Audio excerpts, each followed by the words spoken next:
السلام عليكم ورحمة الله وبركاته. اللهم صل وسلم وبارك على سيدنا محمد وعلى آله وصحبه أجمعين. النهاردة هنعمل مربى التين بطريقة سهلة وبسيطة جدا وأحلى من بره بكتير. هنا ده معايا 3 كيلو تين بنقشرهم. طبعا لو عايزة تعملي كيلو بس عادي اعملي كيلو، بس 3 كيلو دول بعد ما يتقشروا هيطلعوا 2 كيلو. بعد ما يتقشر يعني بعد ما اجي اوزنهم بعد التقشير هيبقوا 2 كيلو. القشر هيطلع كيلو لوحده. فانك لو عايزة تعملي كمية يعني هما يدوبك 3 كيلو هيطلعوا لك برطمانين. هنا بقى 2 كيلو اهوت و168 جرام بعد ما قشرتهم. انا بوزنهم عشان السكر. ال2 كيلو دول هحط عليهم نص كيلو سكر عشان التين بيبقى اصلا مسكر، ما ينفعش تحط سكر كتير هيبقى سكر اوفر قوي، فيعني كده سكرها حلو قوي طلع مظبوط جدا.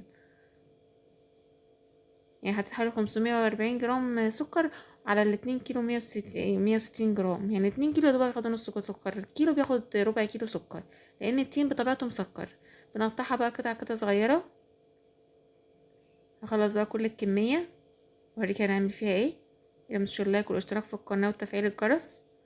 هنا بقى احط السكر، ادعكه بقى بايدي كويس بقى كده. ندعك اهم حاجه التين بالسكر كده كويس قوي، ده اللي بيخليها تربط معاكي ويخلي عقدها مظبوط. ولا بنحط بقى مواد حافظه ولا جيلي ولا اي حاجه خالص، هي منها فيها كده هي اللي بتعقد وبتربط بقى حلوه جدا.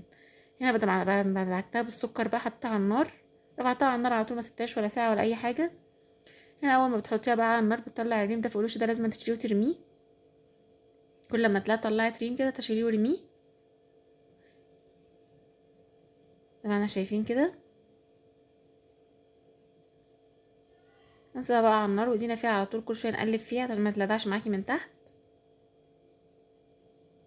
هنا بقى كانت دخلت في نص التسويه، شايفين حتى لونها اتغير ازاي. هنا مش لسه، هنا ما ركزتش خالص في نص التسويه.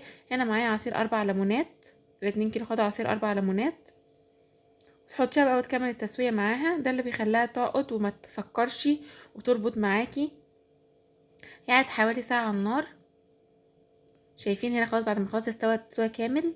شايفين لونها حلو ازاي، طعمها حلو جدا ولا غير مواد حافظه، وحلوه جدا للاطفال، ولا تشتري حاجه عليها مواد حافظه ولا اي حاجه. وتحطيها في الفريزر، تطلعي برطمان برطمان في التلاجة لحد ما تخلص معاكي. انا ال2 كيلو شوفي مطلعين كميه قد ايه برطمان. شوفي تشتري البرطمانين دول من بره بكام. متنسوش اللايك والاشتراك في القناه وتفعيل الجرس عشان يوصلكوا كل